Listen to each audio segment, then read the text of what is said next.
안녕하세요. 결혼한 지 20년 된 40대 여성입니다. 지금도 제가 어쩌다 이런 일을 겪게 된 건가 싶은데, 이날 이때까지 제가 얼마나 대단한 업적을 이룬 것은 아니어도 남에게 피해주지 않고 최선을 다해서 열심히 살았거든요.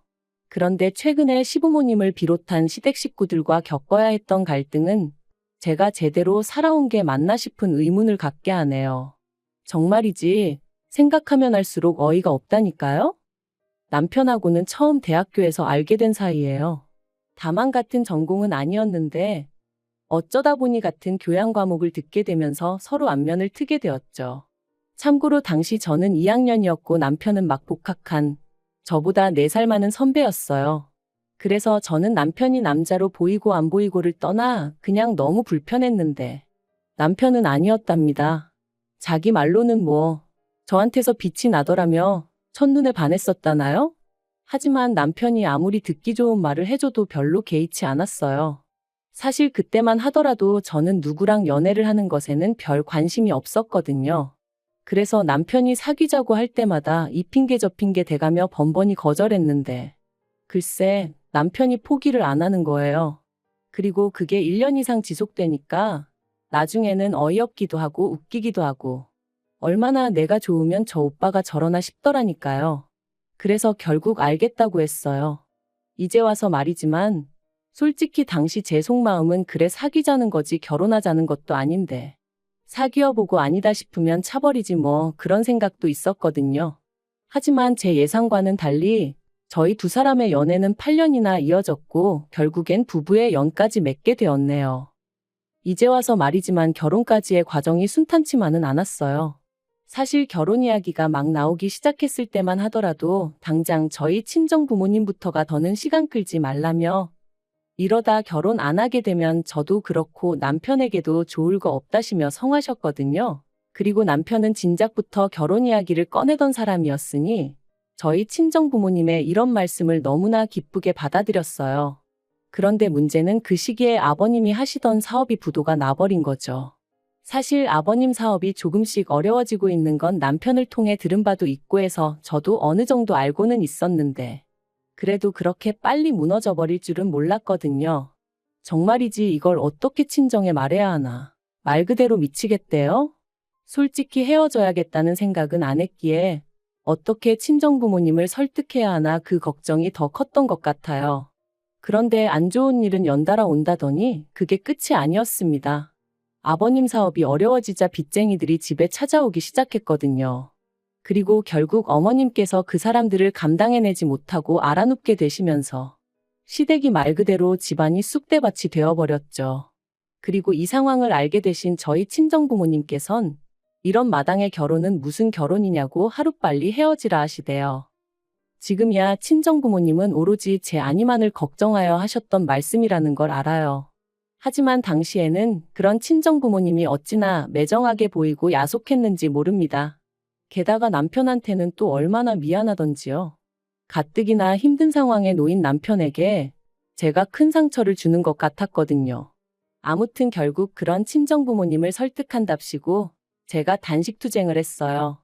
정말 한심하죠. 지금도 그때를 생각하면 죄송한 마음뿐이에요. 그리고 결국 자식 이기는 부모 없다고 친정부모님께서 저희 두 사람의 결혼을 허락해 주셨습니다. 저희가 결혼식을 올리던 즈음에는 시댁의 가세는 기울 대로 기운 상황이었고 그렇다 보니 결혼 비용의 80% 이상을 제가 부담해야 했어요. 저희 친정이라고 돈을 쌓아놓고 사는 것은 아니었지만 그래도 상황이 상황인 만큼 친정부모님이 애를 많이 써주신 거죠. 서울 구석에 있는 아파트긴 했어도 저희들 시작하기엔 부족하지 않을 아파트도 하나 마련해 주셨고요. 그런데 결혼식까지 다 올리고 나서야 시부모님이 하시는 말씀이 가관이었습니다. 저희만 잘해놓고 살면 그만이냐며 친정에서 그 정도로 해줄 여유가 있으면 저라도 나서서 시부모님이 어렵게 생활하고 계시니 그쪽도 좀 마음을 써주시면 안 되겠냐 하고 한번 물어보지 그랬냐셨거든요. 어이가 없었죠. 차라리 이런 이야기를 결혼 전에 들었더라면 결혼 자체를 다시 생각해봤을지도 모를 만큼 충격도 컸어요. 결혼 전에 제가 몇 번 배웠던 시부모님은 이런 분들이 아니셨는데 돈이 뭐길래 사람을 이렇게 바꿔놓나 싶기도 했고 정말이지 별의별 생각이 다 들더라니까요. 그런데 그때 남편이 상식적으로 그게 말이 되냐? 왜 이렇게 뻔뻔하게 나오시냐며 시부모님한테 큰 소리로 따지고 들대요. 사실 저희 남편이 워낙 순한 사람인지라 어려서부터 시부모님한테 제대로 한번 대들어본 적도 없댔는데 그런 모습을 보니 그 와중에 믿고 살아도 되겠다는 생각이 들더라고요. 아무튼 이후로도 이따금씩 시부모님과의 부딪히는 일이 있긴 했지만 그거야 어느 집에서나 있을 수 있는 일이다 생각하고 넘겼어요. 웬만하면 가슴에 쌓아두지 않고 살려고 했고 아니다 싶은 건 확실히 짚고 넘어가기도 했고요. 그리고 그렇게 지내다 보니까 어느 순간부턴 시부모님도 더는 억지 쓰는 일이 없으셨고 저도 어느 정도는 제 입장을 내세울 수 있는 그 정도의 사이가 되대요. 그러다 저희가 결혼한 지 6년 차가 되던 무렵이었습니다. 제가 육아 때문에 쉬다가 복직한 지 얼마 되지 않았을 때기도 했고요. 좀처럼 동네 분들하고 어울리는 일이 없으셨던 어머님이셨는데 하루는 당신도 꽃 구경이 가고 싶으시다며 동네 분들과 나들이를 다녀오시겠다는 거예요. 그래서 저는 잘 생각하셨다고 다녀오시라 했지요. 그런데 며칠 뒤 평소처럼 직장에서 일을 하고 있는데 어머님이 크게 넘어지셨다는 연락을 받았습니다. 놀라서 한달음에 병원으로 쫓아가니 끙끙 앓고 계신 어머님이 누워 계시대요. 어쩌다 넘어지셨냐니까 다른 사람들 걸음이 어찌나 빠르던지 그거 쫓아가다가 넘어지셨다는데 얼마나 속상했는지 몰라요. 그리고 의사가 하는 말이 원래도 관절이 안 좋으셨던 것 같다면서 이참에 수술을 받으시는 게 좋겠다더군요. 어머님도 수술만 받으면 날아다닐 듯 걸어다닐 수 있을 거라 생각하신 건지 받고 싶어 하시는 눈치셨고요. 그래서 제가 신우들에게 상의차 연락을 했는데 신우 둘 다 하는 말이 보험도 없는 양반, 무슨 돈으로 수술을 시키냐입니다. 그러면서 노인네가 무슨 나들이는 나들이냐고 그걸 가라고 부추긴 제가 문제라는 식으로 몰아가는데 어이가 없었죠. 자기들은 어머님 모시고 어디 한번 가지도 않았으면서 제가 다 화가 나더라니까요. 그래서 돈 문제면 신경 쓰지 말라고 했어요. 사실 제가 저희 친정부모님 보험 들면서 시부모님 것도 들어놓고 있었거든요. 보험비야 그거 얼마 되지도 않았고 말한다고 신우들이 줄 것 같지도 않아서 그냥 제가 내고 있었고요. 한편 관절 수술을 받으신 이후로 어머님은 계단을 오르내리기를 무척 꺼려 하셨어요. 사시는 곳이 엘리베이터가 없는 빌라다 보니 외출을 하시려면 계단은 피할 수가 없었는데 말이죠. 병원에서도 재활을 위해서라도 계단으로 다니시는 게 좋다고 했지만 적응되기까지는 어쨌든 시간이 필요하기도 했고 그리고 그런 어머님도 어머님이지만 남편이 그런 어머님이 안쓰러워 안절부절 못하는 걸 보니까 제 마음이 너무 안 좋더라고요. 그래서 제가 결단을 내렸습니다. 그건 바로 시부모님을 아파트로 이사를 시켜드리는 일이었죠. 사실 시집 올 때 결혼 미천을 친정부모님이 대주시기도 했지만 그런 와중에 여자도 비상금으로 얼마는 들고 있어야 한다며 친정어머니가 따로 챙겨주신 돈이 있었어요. 그래서 그걸로 제가 주식을 좀 했는데 거기서 생각보다 수익이 좀 났었거든요. 그래서 그 돈에 남편과 제가 같이 모은 적금 그리고 시부모님이 당시 살고 계신 빌라의 보증금 전부 다 싹싹 끌어모으고 그래도 부족한 건 대출받으면 어떻게든 되지 않을까 싶더라고요. 그래서 남편에게 이야기를 꺼내니 남편이 어쩔 줄 몰라 하대요. 고맙다 하면서도 미안하다 그러고 미안하다 하면서도 몇 번이나 고맙다 하고 제 성격이 원래 마음먹은 건 빨리빨리 해치우는 편이다 보니 마음먹은 그날부터 열심히 발품눈품을 팔았습니다. 그래서 덕분에 세대수가 많지 않고 급매로 나온 아파트 하나를 찾긴 했는데 계약 직전에 대출을 조금이라도 줄여볼까 싶은 생각에 신우들에게 연락을 했어요. 아무리 그래도 자기들 부모님 모실 아파트를 마련하자고 하는 건데 얼마라도 보태겠지 싶은 기대도 솔직히 있었고요. 그런데 신우들 하는 말이 남편과 저희 둘이 낸 아이디어 아니냐며 그러니까 저희 둘이 알아서 하라대요. 자기들이 보기엔 시부모님 두 분이 빌라에서도 아무 문제 없이 잘만 지내시는데 저희가 괜히 일을 벌린다는 식으로 말하면서 말이죠. 내심 야박하다 싶었지만 왠지 치사스러운 마음에 저도 두 번은 안 물었습니다. 그러냐고 알겠다 하고 말았네요. 그리고는 어차피 이렇게 된 거 이러나 저러나 제가 집어넣은 돈이 제일 많으니 제 명의로 사서 살게 해드리자 그렇게 된 거였어요. 남편하고 공동 명의로 할까 싶기도 했는데 남편이 그냥 제 명의로 사라고 하더라고요. 그리고 그렇게 시부모님을 아파트로 모셨는데 두 분 다 그때까지도 명의에 대해서는 이런 방구도 없으시더니 갑자기 트집을 잡기 시작하셨어요. 집 사는데 당신들 전세 보증금도 들어갔으면 공동명의를 했어야 하는 거 아니냐면서 제가 마치 두 분 전세 보증금을 가로챘다는 식으로 말씀을 하시더라고요. 너무 황당하고 어이가 없어서 그러면 처음부터 제가 이사하자고 했을 때 싫다 하시지 그러셨냐니까 그건 또 못 들은 척 하시고 결국 제가 그런 시부모님께 그럼 그 보증금 빼드릴 테니 다시 사시던 곳으로 돌아가시겠냐 물었습니다. 아니면 대출이고 뭐고 두 분이서 다 갚으시겠냐고 그러면 저는 제 돈 다 빼서 나가겠다고요. 그랬더니 그제서야 더는 입 딱 다무시고 명의 가지고 왈가왈부를 안 하시더라니까요. 물론 이후로도 다른 시시콜콜한 일들로 제 속을 긁으시기 일쑤였지만요. 한편 남편과의 결혼 생활은 어느새 안정기에 접어들어 여러 가지로 만족스러운 나날이었어요.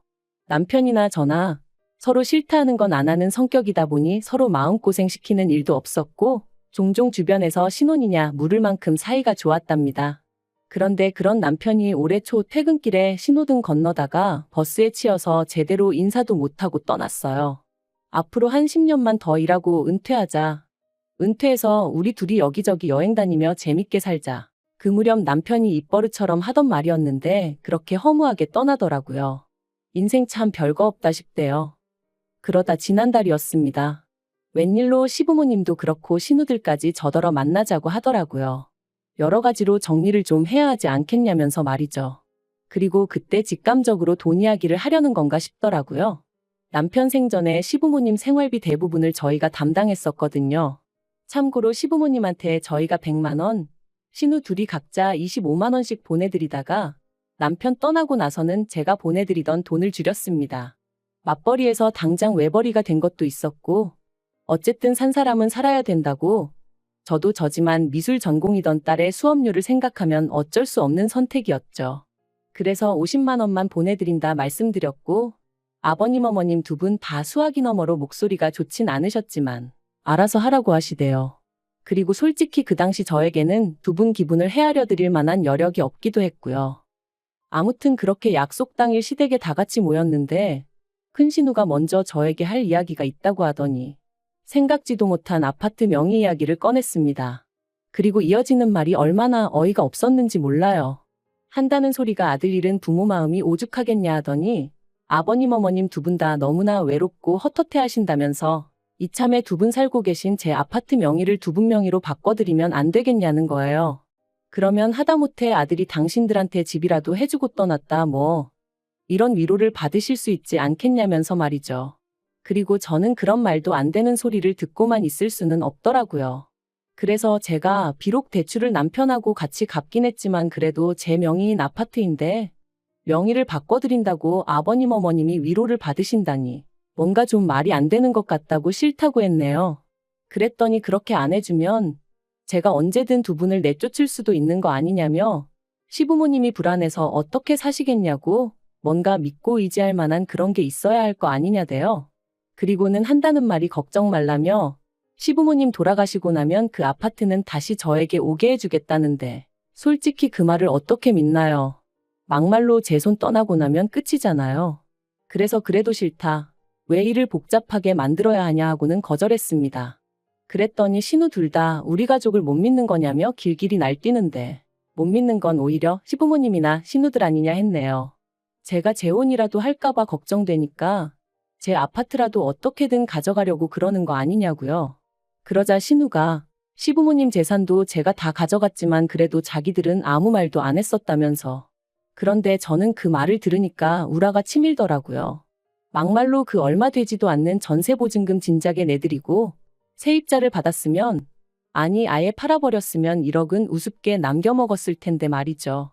아무튼 어쨌든 제 딴에는 어떻게든 시부모님을 좀 더 편하게 계시게 할 생각이었는데 신우한테 그런 소리를 듣고 앉아있으니 내가 무슨 쓸데없는 짓거리를 했는가 싶었습니다.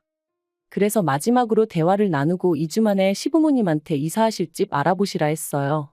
지금 살고 계신 아파트 사는데 보태셨던 두 분의 보증금도 제가 10원 하나 안 빼먹고 고스란히 돌려드릴 거니 그 돈에 맞춰서 이사하시라고 했죠.